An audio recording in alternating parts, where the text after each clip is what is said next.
Hello everyone and welcome back.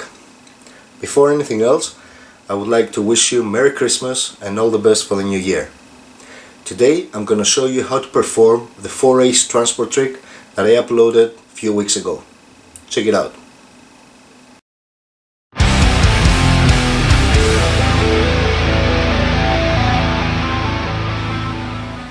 Okay, before we start, I should tell you that it will be a lot easier for you to follow if you watch the performance video first.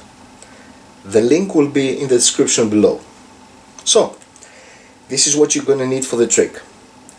4 standard aces and 3 guff aces. You can prepare those by simply taking 3 aces from that deck and gluing them back to back with 3 indifferent cards. Now, tip number 1. If you want to start the trick from an unopened box, like I did in the performance, then you should know that all of these cards do not fit in the box. So, I suggest you lose from the deck jokers, add cards, and the 3 indifferent cards you used for the guffs. Those 3. It will still be a tight fit, but nothing suspicious. Now the setup. Take the deck and take the 3 standard aces and put them on top of the deck like that. Then turn the deck face up and put the 3 guff cards in random places. First one here, second one there, third one here.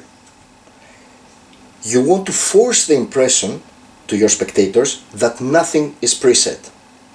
Now, your leader ace, in this case the ace of spades, which is not a guff card, goes in face up last. Square up the deck, turn it face down, put it in the box, and you're ready to go. Go casually through the deck and find the 4 face-up aces.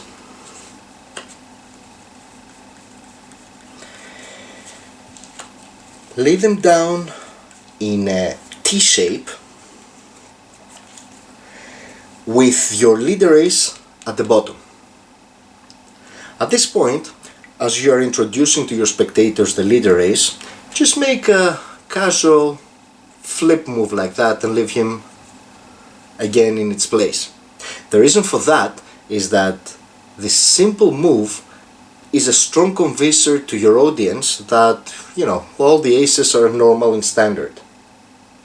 Now, turn the deck face over and say that you will use 12 random cards, 3 per ace. Make sure the first 3 cards, the first batch, the aces, go on top of the leader ace. And just go on by creating the other 3 piles. Get rid of the rest of the deck and let's go now through the piles. Let's start with pile number 1. Take 2 cards and scoop up the rest. Then, cleanly show them to your spectators and reverse count them to your other hand. Now, this action brings the ace third from the top and you're ready for half an Elmsley Count. If you're not sure how to perform an Elmsley Count, I suggest you check YouTube, where there are a lot of good in-depth tutorials. I will put a couple of links in the description just to facilitate. Now, let's see what you do. Get in place for the Elmsley Count and remove the first card. Now, block push off the rest, go underneath, catch the first card with your index and middle finger, and at the same time steal those two cards. One of them is the ace. Now you stop the Elmsley Count and immediately turn over those two cards. Now, as we said, the ace is here, but the spectators see the six of clubs. Now you pause a bit and play a guessing game with your audience, trying to see which one of the two is the ace. No matter which one they say, obviously none of them is the ace. Let's say they pick this one up, you just turn this one over, make this tapping motion just to link the cards in your piles to the leader ace and show that the first ace is gone. Everything is clean, everything is in front of the spectator. Now, let's get to piles 2 and 3. In all of the performances I've watched, the magician shows the random cards on top of the aces to the audience. However, in my opinion, this creates a discrepancy, with one card appearing twice and another one appearing from mid-air. Therefore, I came up with an alternative approach, which goes like this. I take all 4 cards and cleanly show them to the audience, that there are just 4 of them.